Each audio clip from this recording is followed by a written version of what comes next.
Hello dear aspirants, Takshashila IAS അക്കാഡമിയുടെ മറ്റൊരു YouTube വീഡിയോയിലേക്ക് എല്ലാവർക്കും സ്വാഗതം.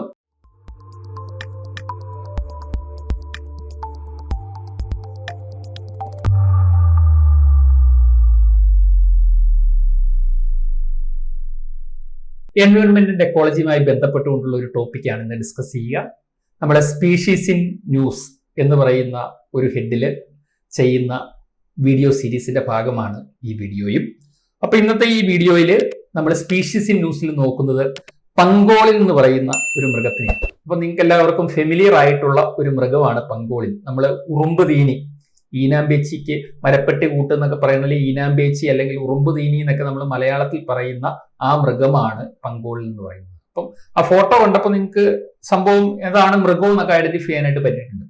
പൊതുവെ നമ്മുടെ ഏഷ്യയുടെ പല ഭാഗങ്ങളിലും സബ് സഹാറൻ ആഫ്രിക്കൻ റീജിയനിലും ഒക്കെ കാണപ്പെടുന്ന ഒരു മൃഗമാണ്, ഒരു മാമലാണ്, ശരിക്കും പറഞ്ഞു കഴിഞ്ഞാൽ ഒരു സസ്തനിയാണ് പങ്കോളിൻ എന്ന് പറയുന്നത്.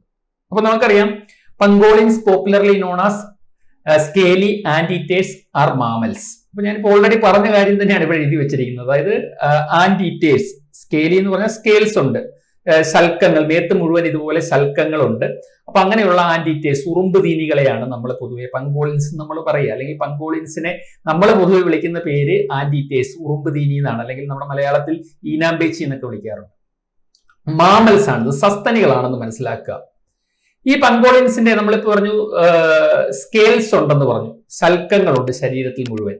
അപ്പൊ ഈ pangolins have large protective keratin scales. അപ്പൊ ആ സ്കെയിൽസ് ഉണ്ടാക്കിയിരിക്കുന്ന കെരാറ്റിൻ എന്ന് പറയുന്ന മെറ്റീരിയൽ ആണ്, അല്ലെങ്കിൽ കെരാറ്റിൻ കൊണ്ടുള്ള ഒരു സ്കെയിൽസ് ആണുള്ളതെന്ന് മനസ്സിലാക്കുക. അപ്പൊ നമ്മുടെയൊക്കെ മനുഷ്യന്റെ ശരീരത്തിൽ കെരാറ്റിൻ ഉണ്ട്. ഇപ്പൊ ഉദാഹരണം പറഞ്ഞാൽ നമ്മുടെ കയ്യിലെ വിരലുകളൊക്കെ ഈ കെരാറ്റിൻ കൊണ്ടാണ്, നമ്മുടെ തലമുടിയിൽ കെരാറ്റിൻ ഉണ്ട്. അപ്പൊ ഏതാണ്ട് അതേ സെയിം മെറ്റീരിയൽ തന്നെയാണ് ഇവരുടെ ശരീരത്തിലുള്ള ഈ സ്കെയിൽസ് ഉണ്ടായിരിക്കുന്നത്. അപ്പൊ അവയ്ക്ക് പ്രൊട്ടക്റ്റീവ് ആയിട്ടുള്ള ലാർജ് സ്കെയിൽസ് ഉണ്ട്. The similar in material to fingernails and toenails. നമ്മുടെ കാലിലും കയ്യിലും ഒക്കെയുള്ള നഖങ്ങൾ കെരാറ്റിൻ ആണ്, ആ സെയിം സാധനം തന്നെയാണിത്. Covering their skin. അപ്പൊ ഇതിന്റെ ശരീരം മുഴുവൻ പൊതിഞ്ഞുകൊണ്ട് ഒരു പ്രൊട്ടക്റ്റീവ് കെരാറ്റിൻ സ്കെയിൽസ് ഇതിനുണ്ട്. And they are the only non mammals with this features. ഭൂമിയിൽ നമുക്ക് ഇതുവരെയും കിട്ടിയിട്ടുള്ള, നമ്മൾ കണ്ടെത്തിയിട്ടുള്ള സകല മാമൽസിലും വെച്ച് ഇങ്ങനെ പ്രൊട്ടക്റ്റീവ് കെരാറ്റിൻ സ്കെയിൽസ് ഉള്ള ഏക മൃഗം, ഏക സസ്തനി എന്ന് പറയുന്നത് നമ്മുടെ പങ്കോളിൻ ആണെന്ന് മനസ്സിലാക്കുക. അപ്പൊ ഇതൊരു മാമലാണെന്ന് മനസ്സിലാക്കുക, അതായത് സസ്തനി എന്ന് മലയാളത്തിൽ പറയും. അപ്പൊ ലോകത്തിൽ തന്നെ നമ്മൾ കണ്ടെത്തിയിട്ടുള്ള, ഐഡന്റിഫൈ ചെയ്തിട്ടുള്ള സകല മാമൽസിലും വെച്ച് ഇങ്ങനെ സ്കെയിൽസ് ഉള്ള, കെരാറ്റിൻ സ്കെയിൽസ് ഉള്ള, അവരുടെ സ്കിന്നിനെ ഫുള്ള് പ്രൊട്ടക്ട് ചെയ്തുകൊണ്ട് കെരാറ്റിൻ സ്കെയിൽസ് ഉള്ള ഏക മൃഗം എന്ന് പറയുന്നത്, ഏക മാമൽ എന്ന് പറയുന്നത് നമ്മുടെ പങ്കോളിൻസ് ആണ്. ഇനി ഇതിന്റെ പ്രത്യേകതകളെ കുറിച്ച് നോക്കാം. ഈ പങ്കോളിൻസ് എന്ന് പറയുന്നത് നൊക്ടേണൽ അനിമൽസ് ആണ്. നൊക്ടേണൽ എന്ന് പറഞ്ഞാൽ നിങ്ങൾക്കറിയാം, അതായത് രാത്രി കാലങ്ങളിൽ ഇര പിടിക്കുന്ന മൃഗങ്ങളെയാണ് നൊക്ടേണൽ എന്ന് പറയുക. അതായത് പകൽ അവരെവിടെയെങ്കിലും ഒതുങ്ങിയിരിക്കും, കാര്യം പ്രഡേറ്റേഴ്സിൽ നിന്ന് രക്ഷ നേടണം. അപ്പൊ ഇതിന്റെ പ്രത്യേകത നിങ്ങൾക്കറിയാം, ഏതെങ്കിലും പ്രഡേറ്റേഴ്സ് വരികയാണെങ്കിൽ ഇതിങ്ങനെ പന്ത് പോലെ ചുരുങ്ങും. അങ്ങനെയാണ് അവർ പ്രഡേറ്റേഴ്സിൽ നിന്ന് രക്ഷപ്പെടുക. എത്രയൊക്കെ മാന്തിയാലും തട്ടിയാലും ഇവരുടെ ആ ഒരു കെരാറ്റിൻ സ്കെയിൽസ് കൊണ്ടുള്ള ഒരു പ്രൊട്ടക്റ്റീവ് ആ ഒരു ആവരണം ഉള്ളത് കൊണ്ട് പ്രഡേറ്റേഴ്സിന് പെട്ടെന്നൊന്നും ഇവയെ കീഴ്പ്പെടുത്തി കൊല്ലാനൊന്നും പറ്റില്ല. എന്നിരുന്നാലും പൊതുവെ ഇവർ പകല് പുറത്തേക്ക് ഇറങ്ങാറില്ല, അവരുടെ ജീവനും സംരക്ഷണം വേണമല്ലോ. അപ്പൊ അതുകൊണ്ട് അവർ പൊതുവെ ഇര പിടിക്കാൻ വേണ്ടിയിട്ട് അവർ രാത്രി കാലങ്ങളിലാണ് ഇറങ്ങുക. നൊക്ടേണൽ അനിമൽസ് ആണ് എന്ന് മനസ്സിലാക്കുക. And their diet consist of mainly ants and termites. നമുക്കറിയാം ഉറുമ്പുകളും ചിതലുകളും ഒക്കെയാണ് പ്രധാനമായിട്ടും ഇവയുടെ ഭക്ഷണം എന്ന് പറയുന്നത്. അതുകൊണ്ടാണല്ലോ നമ്മൾ ഇതിനെ ഉറുമ്പ് തീനി, ആന്റീറ്റേഴ്സ് എന്നൊക്കെ തന്നെ വിളിക്കുന്നത്. അപ്പൊ ഉറുമ്പുകളും അതുപോലെ തന്നെ ചിതലുകളുമാണ്. അപ്പൊ ചിതൽപുറ്റിന്റെ അകത്തൊക്കെ ഇവരുടെ വലിയ നാക്ക് ഇറക്കിയിട്ടാണ് ഇവർ ഈ ഉറുമ്പിനെയും ചിതലിനെയൊക്കെ പിടിച്ചു തിന്നുക. Which they capture using there long tongues. അപ്പൊ അവരുടെ നാക്കിന് ഒരു പ്രത്യേകതയുണ്ട്, അത് വളരെ സ്ട്രെച്ചബിൾ ആണ്. വളരെ നീളത്തിൽ കൊണ്ടുപോയിട്ട് ഈ പറയുന്ന ചിതൽപുറ്റിലൊക്കെ ഇട്ടിട്ട് ചിതലുകളെ അത് പിടിച്ചെടുക്കുകയാണ് ചെയ്യുന്നത്. അപ്പൊ ഈ രീതിയിൽ രാത്രി കാലങ്ങളിൽ ഇര പിടിക്കുന്ന ഒരു മൃഗമാണ്, അല്ലെങ്കിൽ ഒരു മാമലാണ് ഏത് പങ്കോളിൻ എന്ന് നിങ്ങൾ മനസ്സിലാക്കുക. അപ്പൊ ഒരു നൊക്ടേണൽ അനിമൽ ആണെന്ന് മനസ്സിലാക്കുക. അതുപോലെ തന്നെ they tend to be solitary animals. അപ്പൊ അനിമൽസിനെ കുറിച്ച് നമ്മൾ പറയുമ്പോൾ ഓൾമോസ്റ്റ് കുറെ അധികം മൃഗങ്ങളെ നമ്മൾ പറയുമ്പോൾ പാക്കഡ് അനിമൽസ്, ഒരു ഗ്രൂപ്പ് ആയിട്ടാണ് കാണുക. ഇപ്പൊ എലിഫൻസ് ആണെങ്കിൽ എലിഫൻസ് ഗ്രൂപ്പാണ്. ഇപ്പൊ എക്സെപ്ഷണൽ കേസ് ഉണ്ട്, നമ്മൾ ഒറ്റയാണെന്നൊക്കെ പറയും. പക്ഷെ എന്നിരുന്നാലും അതെല്ലാം പാക്ക് അനിമൽസ് ആണ്, ഗ്രൂപ്പ് ആയിട്ടാണ് കാണുക. ഇപ്പൊ മാനുകൾ ഗ്രൂപ്പ് ആയിട്ടായിരിക്കും കാണുക.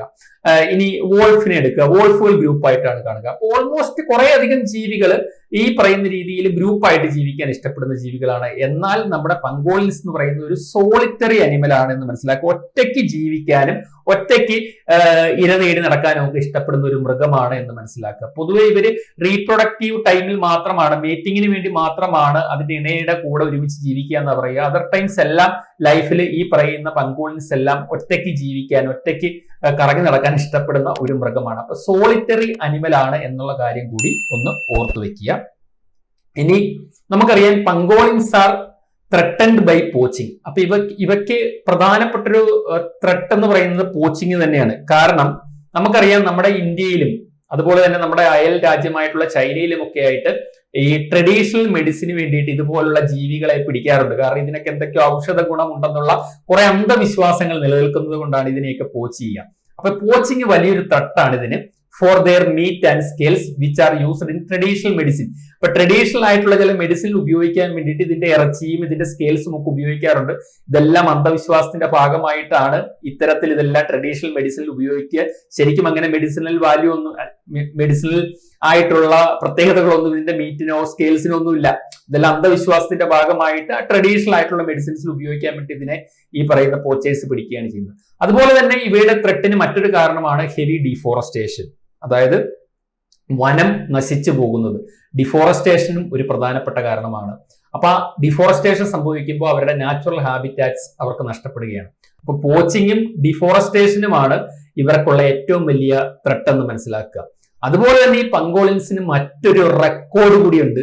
പങ്കോളിൻസ് are the most trafficked mammals in the world. ലോകത്തിൽ തന്നെ ട്രാഫിക്കിങ്ങിന് വിധേയമായിട്ടുള്ള മാമൽ എന്ന് പറയുന്നത്, ഏറ്റവും കൂടുതൽ ട്രാഫിക്കിങ്ങിന് വിധേയമായിട്ടുള്ള മാമൽ എന്ന് പറയുന്നത് ഏതാണ്? പങ്കോളിൻസ് ആണ്. Pangolins are the most trafficked mammals in the world. അപ്പൊ ശ്രദ്ധിക്കുക, അതൊരു വളരെ വലിയ പ്രത്യേകതയാണ്. അപ്പൊ ഇത്തരത്തിൽ ഏറ്റവും കൂടുതൽ ട്രാഫിക്കിങ്ങിന് വിധേയമായിട്ടുള്ളത് കൊണ്ട് തന്നെ ഇവയുടെ ഈ ത്രെട്ടും ഇങ്ങനെയുള്ള പ്രശ്നങ്ങളെല്ലാം ഉള്ളത് കൊണ്ട് തന്നെ ഈ പങ്കോളിൻസിന് വേണ്ടിയിട്ട് വേൾഡ് പങ്കോളിൻ ഡേ തന്നെ ആചരിക്കാറുണ്ട്.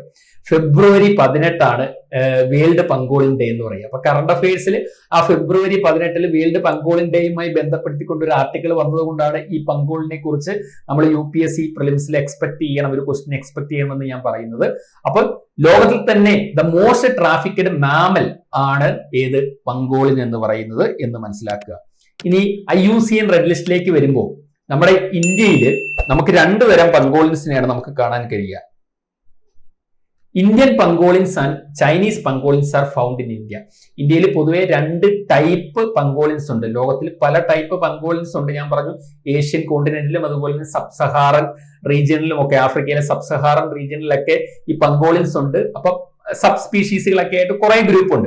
ഇന്ത്യയിൽ പ്രധാനമായിട്ടും നമ്മുടെ ഇവിടെ പ്രധാനമായിട്ടും കാണപ്പെടുന്നത് 2 ടൈപ്പ് പങ്കോളിനാണ്. ഒന്ന് ഇന്ത്യൻ പങ്കോളിനും മറ്റൊന്ന് ചൈനീസ് പങ്കോളിനുമാണ്. അപ്പൊ ഇന്ത്യൻ പങ്കോളിനും ചൈനീസ് പങ്കോളിനും നമുക്ക് ഇന്ത്യയിൽ കാണുവാനായിട്ട് സാധിക്കും.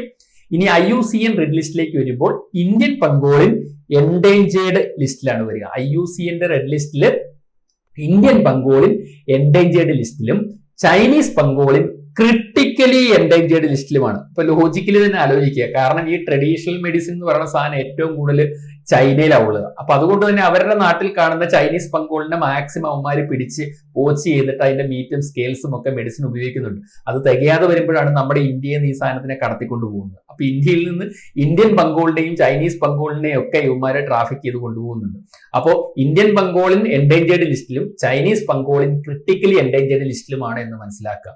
ഇനി wildlife protection act 1972 schedule 1 ഈ പറയുന്ന പങ്കോളിൻസ് കോമൺ ആയിട്ട് വരിക. അത് ഇന്ത്യൻ പങ്കോളിനായാലും ചൈനീസ് പങ്കോളിനായാലും ഷെഡ്യൂൾ 1 വരുന്ന മൃഗമാണ്, മാമലാണ് എന്ന് ഓർത്ത് വെക്കുക. അപ്പൊ IUCN റെഡ് ലിസ്റ്റ് ഇമ്പോർട്ടന്റ് ആണ്, അതൊന്ന് ഓർത്ത് വെച്ചേക്കുക. ഇന്ത്യൻ പങ്കോളിൻ എൻഡേഞ്ചേർഡ് ആണെങ്കിൽ ചൈനീസ് പങ്കോളിൻ ക്രിട്ടിക്കലി എൻഡേഞ്ചേർഡ് ആണ് എന്ന് മനസ്സിലാക്കുക.